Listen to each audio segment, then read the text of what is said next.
Hey everyone, it's Mike Kelly with the Real Hickory podcast. Today we have a special guest. His name is Jeremy Carswell. Jeremy's from our area and he's been doing stand-up comedy for the last 3 years. And we plan to talk to him about how he got started, what the comedy scene is like in the Hickory area, and some upcoming events that he has that I think might be of interest to people in our area. So welcome Jeremy to the show and look forward to this great conversation. Thanks. Started. So, Jeremy, welcome to the show, and thanks for being on today. Thanks for having me. So, how did you get started? Tell us a little bit about yourself and kind of how you got started in comedy. Uh, well, um, I've always kind of been a storyteller, even from growing up. I mean, I grew up in the hills of Burke County, and yeah, my family, that's what we did, was told stories. I mean, we came up poor, so there wasn't a whole lot else we could do. By the time we could afford something like a Nintendo, we treated that thing like it was made out of gold. That's the kind of growing up I had. We were doing pintos and cornbread twice a week, versus having meat every night. But so we told stories. I mean, that's what a lot of it was. And my dad was always good at telling stories. He still is. He still does. He still swat and shoot the bull, as people call it. And then when I got older, later on down the road, my wife, she told me they were having a stand-up comedy class at the Comedy Zone in Charlotte, and she said you should do it. And I was like, well, maybe. And I said, well, how much is it? Because there's no way it's free. And she found the price, and I didn't want to do it at first, and it wasn't because I was scared. It was because it was $300, for to get up and to learn and do all this kind of stuff.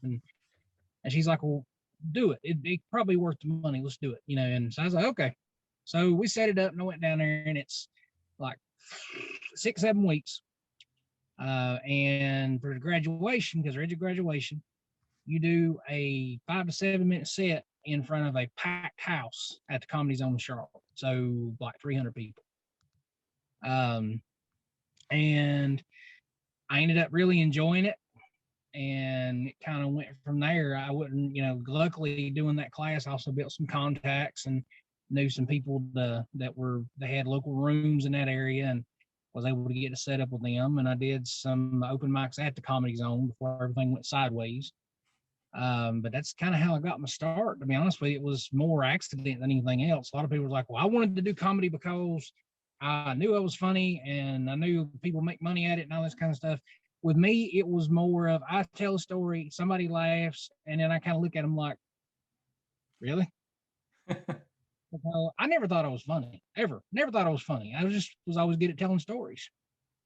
And that's basically what my comedy is. It's what the class did for me was to teach me how to take a 30-minute long story and squish it down and chop it up and put it into a 1 to 2 minute joke.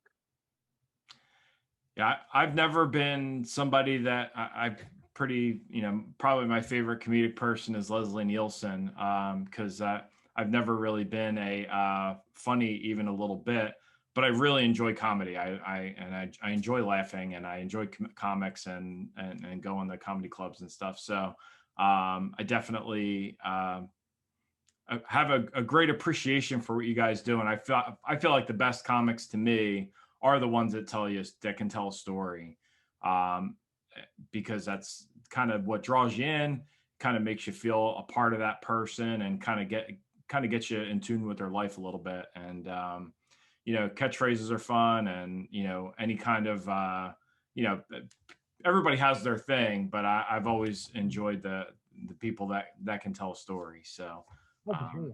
I think that's pretty cool. What was it like performing in front of an audience for the first time? Like, how, like, set the stage, like how many people were there, and like what was that like? Well, the first time that especially the big packed house that I did at Comedy Zone, you can't. The deck is stacked in your favor when you do those graduations, because the guys that are doing the class, these are legit comics. They've got backgrounds on the business end of it as well as the comedy side of it. They've got all kinds of contacts, so they pack that place with their friends and your friends and family. And they tell Right. you right off the bat, we're going to spoil you from the get go. So right off the bat, you're gonna kill. It would be almost impossible to bomb at the graduation. The problem is when after you do that graduation in front of 300 some odd people, and then you go to the rinky dink bar down the road, and there's 5 people. 2 of them are other comics, and those other comics, bless their hearts, they could care less about you because they're there for the exact same reason you are. It gets a little rough. Plus, it is a bar, so people are drinking, and some folks are there having a good time. Some people are power drinkers. Some people just drink one beer and get loud, so they have no idea what you're saying. So, the first time, it was something else. I mean, you're nervous when you first go out, but then when you hit that first joke, that opener, and it gets a laugh, it's nowhere near as bad. On top of that, up on that big stage, they've got the spotlight, so you can't see a thing going on out into the crowd.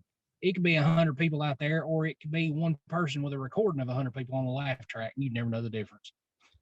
So the first experience, they really wasn't nothing to it. You get that first laugh, and then it's on from there. Like I said, the scary part is when you have to start doing the itty bitty crowds in some of these little bars and places like that. And I've done places, everything from a extremely high-end Italian restaurant in Charlotte, uptown, all the way down to a redneck / biker club in Huntersville. And honestly, I think I got more laughs at the biker club than I did at the Italian restaurant, because at the biker club, the guys are there, they're having a few drinks. If I'm not mistaken, we were actually doing it they did it as a fundraiser for one of their guys that had passed away. It's for his final expenses. So it was just to draw more people in. And we had a blast. I mean, I had fun at the Italian place too, but being able to hang out with a bunch of redneck bikers and cut up with them and act a fool. One of the comics talked one of the bikers into doing a burnout on his Harley up on stage. Just because. So it was really that kind of thing. And I usually take my wife with me on these when it's a new ring. And that one made her a mite nervous at first. And I was like, look, I grew up with people like this. So to me, this is nothing. But like I said, the first time wasn't that bad. After that, it got a little hairy, at least there for a while. So what was the most awkward situation you had? Oh, let's see. It was actually, I wasn't involved in it, but I was extremely close to it. Okay. There was a bar / club in Noda in Charlotte called Evening Muse. Kind of a small place, kind of a nice place, and they do a mixed open mic on Monday nights. Well, one guy was there who he went up and did his thing. It was an odd dance thing, and he did some like dancing and screaming, and then he went and sat down. Well, a comic went up right behind him who loves to do political humor, which I refuse to touch for obvious reasons. The guy started making fun of Donald Trump, just to give you an idea of when this happened. And the guy who had just done the dance apparently was, we can go ahead and say offended. I think that's putting it mildly, but we can call it offended. Well, the guy had interrupted the comic set, and he's trying to argue back and forth with him. Everybody else is kind of like, listen, you had your time, calm down, just let him, don't interrupt him, that's rude, blah, blah, all this. Just trying to tell him, be a decent human being. After he got done on with his set, the guy comes to the back. I'm back there talking to the other comic. The guy comes back there and gets right up in his face and wants to fight straight up, is begging for the comic to hit him. They are less than a half a foot from me. And I'm like, really? All this room in this place, and y'all are basically in my lap getting ready to fight. And luckily, my wife wouldn't with me that night, because then, if I have to just worry about me, that's fine. But, that's another person for me to have to worry about.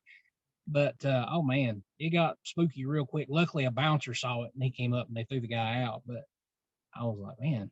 But that's probably the spookiest it ever got. Other than that, it's not been too bad. I mean, I've not really had anybody get offended at anything that I've said, which, I mean, my stories, I refuse to do political humor. Yeah. And I refuse to talk about religion. Pretty It's pretty basically, safe bets to yeah. because you can instantly aggravate or tick off large groups of people by doing that. So it's Oh, in probably a a heartbeat. smart move. Absolutely. I mean, it's guaranteed you're probably going to lose half of your crowd no matter what side you're on. Yeah. So why do all that when you can just have some fun, tell jokes about other stuff, especially, and my stuff is mostly self-deprecating humor, which people enjoy that anyway. If you're making fun of yourself, the chances of someone getting offended are almost slim and none. True. From what I've seen. So that's what I usually go with. So far it's worked pretty good. Good. Do you have any comedians that you've looked up to in the past, like in growing up, and that have influenced you? Probably the one that has the most has been Jerry Clower. Okay. I had first time I'd ever listened. First time I'd ever actually listened to him. My dad had an old cassette tape of him when I was little. I might have been 6, 7 years old, something like that. And the guy's just telling stories. I don't even know if you could consider him a stand-up comic because he's just telling stories. He sounded like my grandpa who would sit on the front porch and just tell these stories, and they were just absolutely out of this world crazy. But they were just realistic enough to be true. Um, and I love to listen to those cassette tapes. I can still look him up now on YouTube and listen to him all day, and I think I've heard just about everything he's ever done. That's funny. But I would say probably him the most. Okay. As far as one that I look up to. That's pretty cool. And I'll have to look him up because I don't know who he is. So I feel a little bit lost. So that's good though. I think he actually was long somebody gone. else will look him up now. So. Oh, for sure. That's pretty good. Is there a movie or TV show that you've watched that seems to like depict the life of a comic, like well or not well, or that you've seen over the years?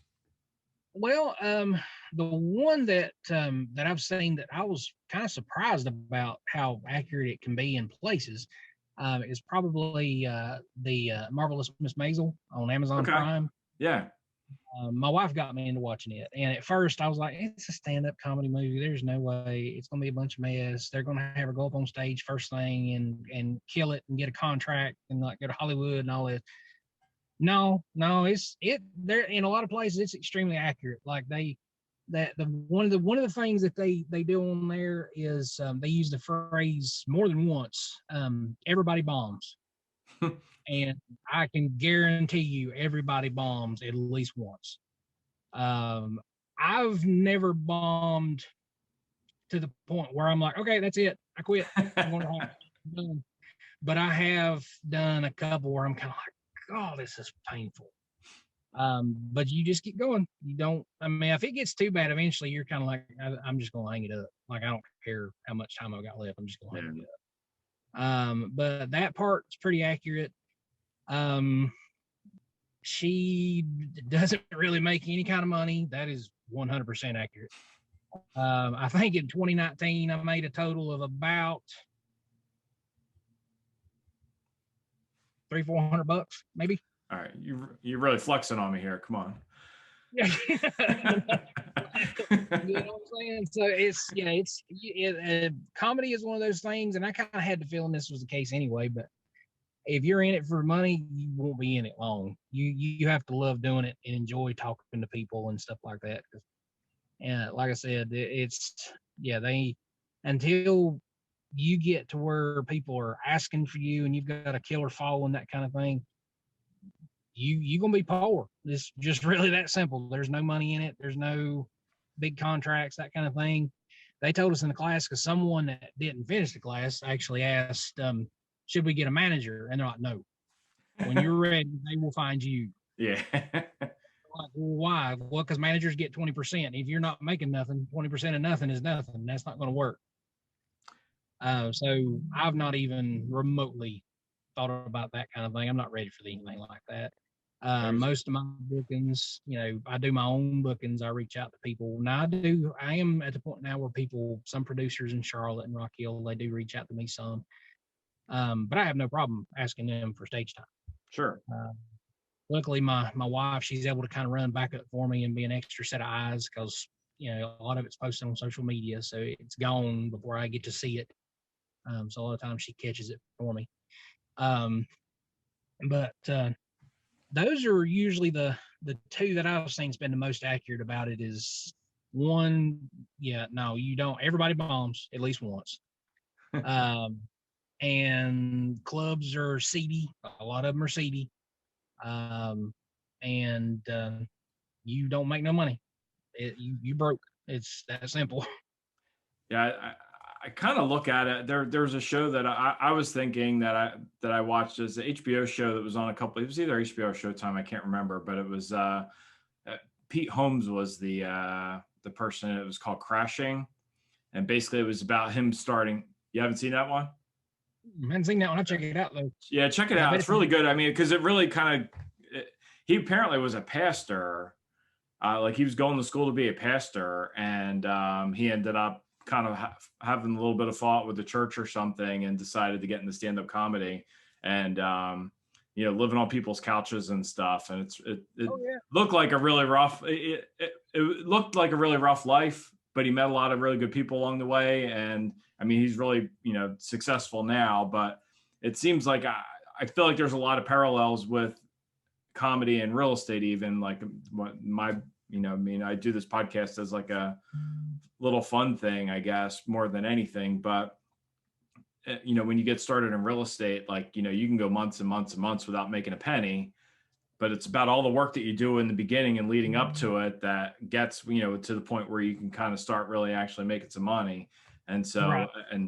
but I think you guys are just magnified that much more in the fact that you're just piddling away, and then hopefully at some point you get that break. And so just all I can say for that part, just keep plugging away, because it's got to at some point. Well, basically what it comes down to with from my experience and from what I've seen, and I've had other comics confirm this, ones that are doing way better than I am because they've been doing it longer. You just got to have the right person to see you. It's really that simple. So you want to get as much stage time, not just for that reason, but that is definitely a reason why. The other part obviously is for the practice. Um, and that's why I still got open mics is for practice. Sure. I don't like open mics. I've got no, and that makes no sense to say that. And one of the teachers, he's actually a good friend of mine and a mentor of mine named Tim Wright. He's a comic down in Charlotte.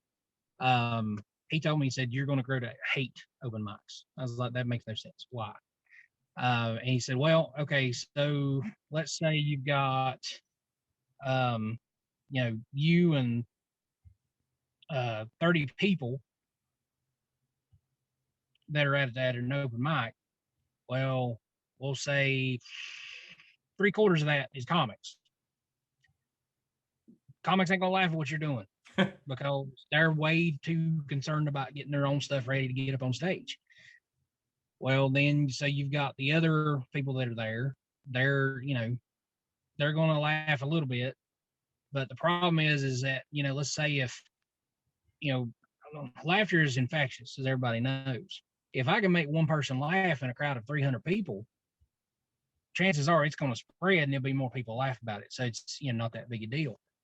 But and even in a big room like the Comedy Zone, when say 10, 15 people out of 30 or 40 or 50 laugh, it's fairly loud. But when you're in a small bar, like there actually is a bar down there called Small Bar, and I did it the other night. When you're in a small bar, and it's exactly what it sounds like.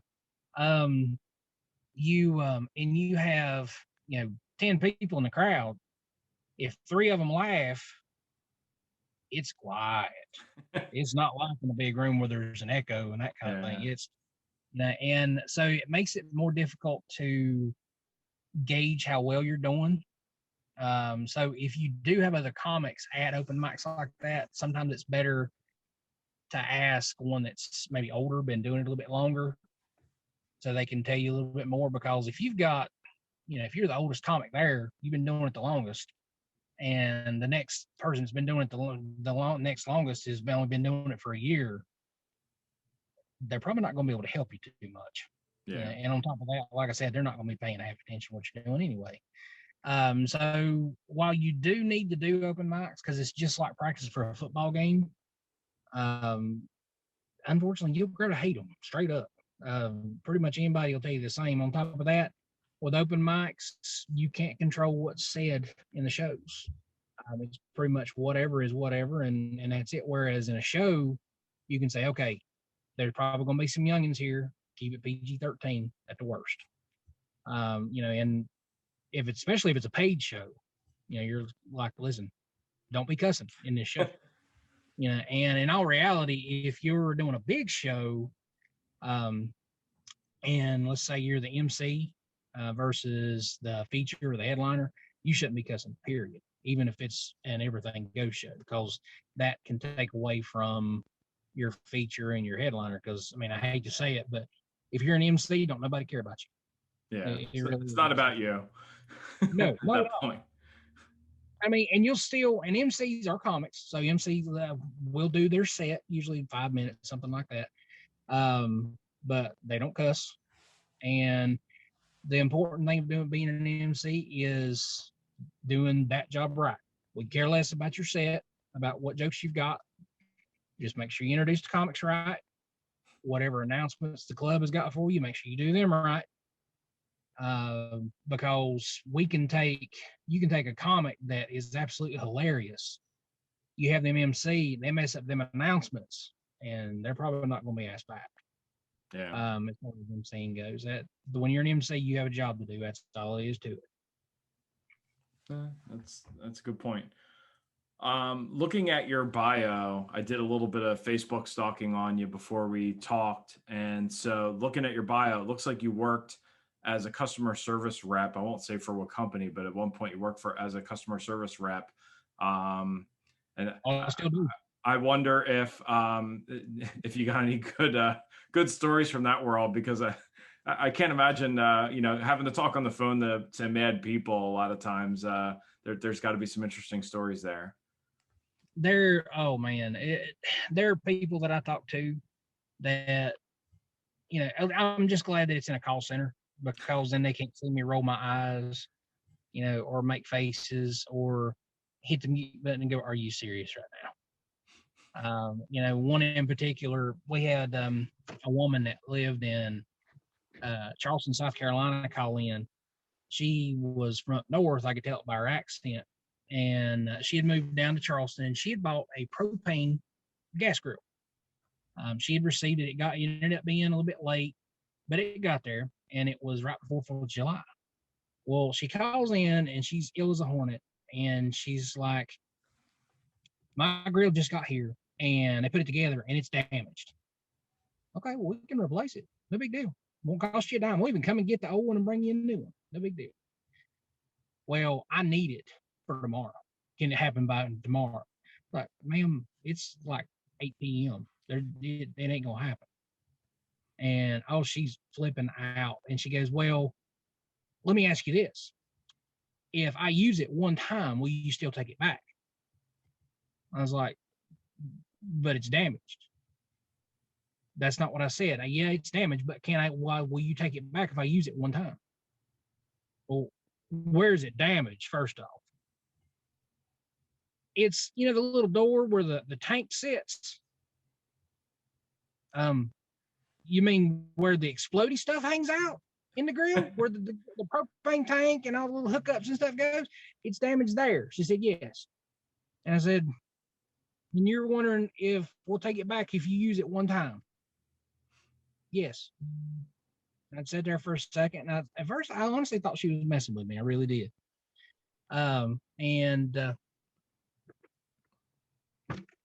She bear with me just a second here, Mike. You're good. She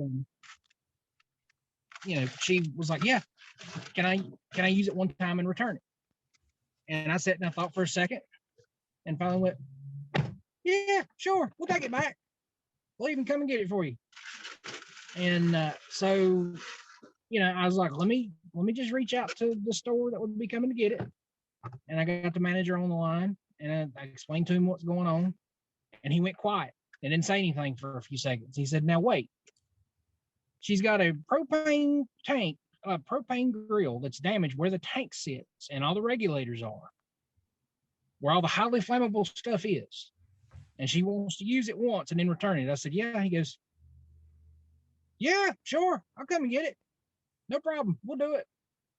And I don't think he still realized he was still on the phone. I hear him say, chances are we probably won't have to worry about it anyway, because that's probably going to be the end of that first time she uses that grill. And then he clicks. I thought, this is recorded, dude. I was like, what are you doing? And so, and I got back on the line with her and I was like, yeah, we'll take it back. No problem. Replace it. Bring you a brand new one. No big deal. Yeah.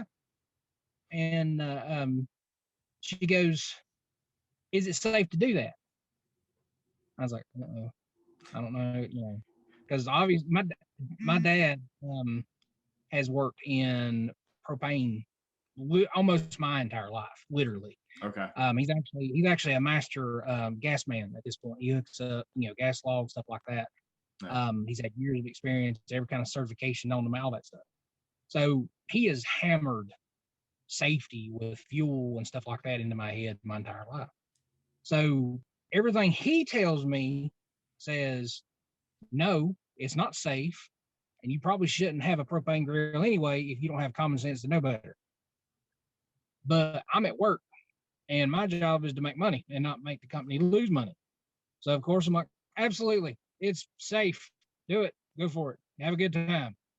And I hang up with her, and I put in the notes, it's like, if she calls back, and I actually put in quotations, if she calls back, manager said we'll replace the grill, but I never heard nothing out from in there. I don't know what happened. Honestly, I'm kind of scared to go looking in the news report to see if there was an explosion, during Charleston, because she was special, boy. I tell you what. But I mean, stuff like that.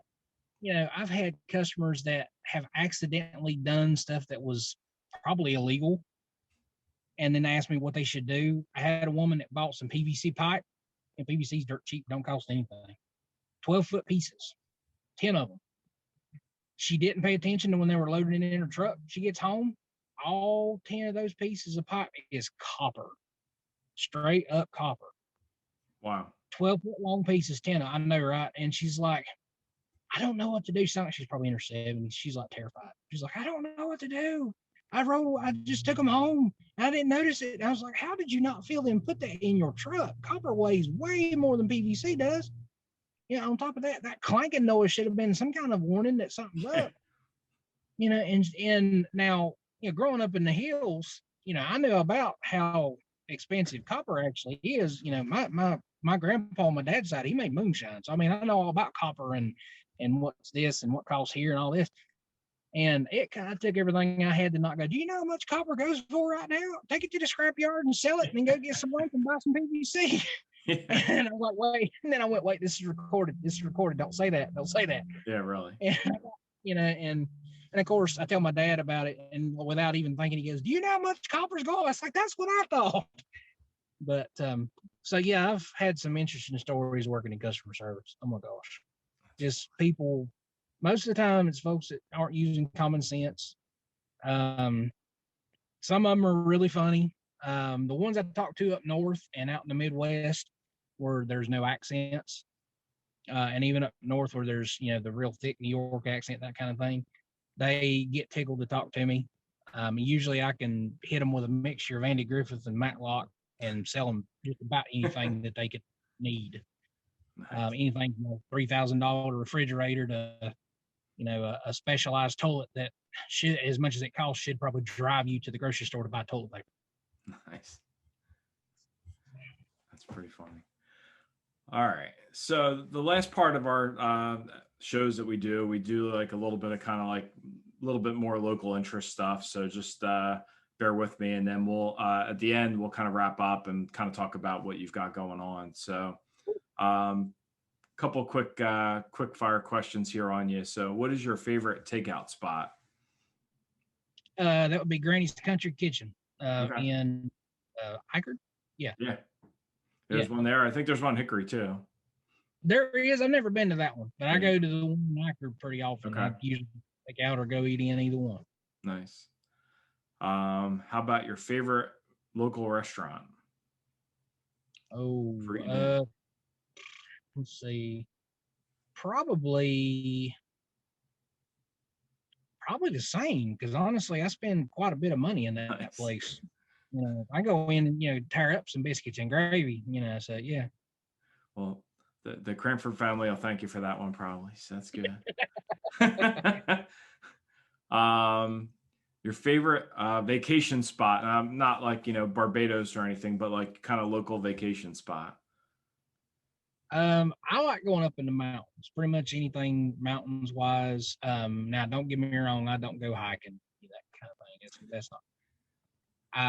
Growing up pretty much in the woods, I know what lives in the woods, and I know that we got too many white people getting killed in the woods as it is because they want to pet bears and things like that. So, go in the mountains, get a cabin, hang out up there, that kind of thing. That's usually going to be my cup of tea. Nice. And then what are you looking forward to the most when things kind of start opening up again? It looks like, I mean, obviously you've got a couple shows set up. So, I mean, it's starting to open up a little bit more, but what are you looking forward to the most once things really start opening up this summer? More shows because we got a lot of places that are doing, since it is getting warmer weather, they're able to do stuff outside. I've got one in particular I'm really looking forward to. It's not my show, but I'm on it. In Elkin, yeah, in Elkin at a vineyard. Okay. Uh, it's outdoors. It's from what I hear, it's an unbelievably nice place. It's on Father's Day or right around Father's Day. Apparently, it's a Father's Day special kind of thing. The producer asked me if I wanted to do it. I said, I'll go. I ain't got no kids, but I'll go. And he's like, well, it doesn't matter. He said, with your type of comedy, I think you do really well there. I said, let's do it. So, but stuff like that, we're getting more places that because they are opening up more, they can get more people in. So that's kind of what we're hoping on is doing more that kind of thing, and possibly doing shows outside of the area where I normally do them on. I would like to see if maybe I could expand out to Tennessee some because I mean we're not that far from Tennessee where we are, Yeah. so that'd be nice, that kind of thing, or maybe even Virginia because I mean I work up in Wilkesboro, so it's not really that far from even Virginia as far as that goes. True. That's good. So you have the main reason why, or one of the main reasons why we're talking today is because you have a show on May 14th at Club Cabaret in Hickory. You want to tell us about that and what the deal is with that one? Yeah, we actually got the way I stumbled across that is through a mutual contact. A one of the bartenders there, she knows my wife, and apparently they have a talent show there on once a month. I didn't know that, I had no idea. So she's like, "Well, do you think you'd like to do comedy there?" And I was like, "I'll do comedy anywhere. I don't care. I go pretty much wherever. You set up a stage in a bar, and I'll probably go." Yeah. So I went, and I didn't really know what I was getting myself into. I wasn't, didn't really know what to expect, and it ended up being, you know, Jeremy the Hillbilly versus four drag queens, Okay. and it was a lot of fun. Don't get me wrong, and of course, I don't think before that night I had ever even met a drag queen, straight up. And mainly just because they just don't run the same circles. It's really that simple. But ended up having a blast, doing really good there, and ended up meeting with one of the owners afterwards and started talking about, you've got a really nice place here because they do. It's nice inside. Outside, you never know what was there. It's a very unassuming Yeah. building. It's very plain, just a brick building. On the inside, they've got this great big old beautiful stage, nice bar, good PA system. It's everything you'd need to do a comedy show. So I sat down and talked with them, and they're like, "Yeah, you think you could, what kind of time frame you looking at, that kind of stuff." And I got a hold of, I handpicked all the comics since it was the first show, and it looks like it's going to do really well. I was even able to work out a deal with the local radio station in Valdez to run a commercial for me. Okay. So running the commercial for me every day since about the 1st of April. But real nice folks down there. Like I said, I had a blast going to the talent show. I did another one at the same place at the beginning of April. Uh, and but it looks like it's going to do really well. I think we've got 6 comics coming in an MC, all of them very funny. Our headliner, his name is Don Garrett. Don Garrett is a nationally touring headliner. He is actually getting ready to be on a comedy show on the CW and on a comedy special on Amazon Prime. And luckily, I got him booked right before his price went up. Nice. Yeah.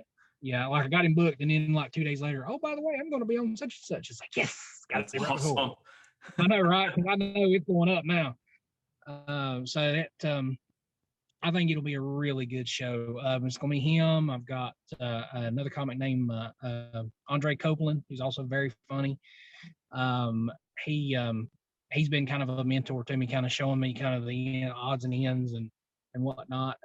We've got 2 sisters coming, twins actually, and that's Kaylee Cutbright. Yes, Kaylee Cutbright, and her sister Cuddy Armour. They're both funny, kind of nuts, which is great. Got a good buddy of mine named Russell Crowley. He's another producer that he's actually the one producing the Vineyard show. Okay. He's also real funny. Russell kind of reminds me of that cousin that everybody had who could probably get you anything you could possibly want. Just don't ask him where he found it. Super nice guy, but you're like, where'd you get this TV at? Do you want it or not? That kind of super nice guy, would do anything for you. Like when he heard I was doing the show and I asked him to do it, he didn't ask about pay or anything, even it's going to be a killer drive for him. He lives down toward like Winston-Salem. Okay. And he's like, yeah, let's do this. He was all about it. And then our MC is Shane Lane. Shane is also very funny. I don't know if Shane's done any touring yet, but if not, he will be soon. That I have no doubt in my mind. And I told Shane, I was like, look, do 10 minutes and then start introducing folks. And Shane's professional. He'll do great. But like I said, I think it's going to be a good show. I think we'll be able to get quite a few people in there. They're actually moving some pool tables and stuff out of the way to bring in more seats. Okay. So I think they're going to do really well as well. But I think it'll come off good. Awesome. Well, I'm looking forward to it. What I'm going to do is I'm going to post a link to it in the show notes, and I'll post a link to you as well if anybody wants to reach out to you to book you. Make sure that they can get in touch with you. So hopefully you don't mind. I'll put your info there. And Jeremy, I really, really appreciate you being on today. I think the listeners and the viewers will really like what you had to say, and very entertaining. And it was awesome getting to learn about you before you hit it big here. So I know you don't want to brag on yourself, but I think you did just win the Stand Up to Hunger competition, if I'm not mistaken. Is that? I won it last year. The one that just happened. Didn't win it, but the one that I won it. Okay. But I mean, it's one of the things you can't win them all. No, that's you won it once though, so that's good. Yeah, and I mean the ones that won this time, they were all very funny. I mean, they were just more on their game than I was this time. So that's all good. Well, listen, I really appreciate you being on today, and look forward to seeing more out of you in the future. And it's definitely been good talking. You too, bud. All right, thanks. Appreciate it. All right. Have a good one. All right, you too. All right,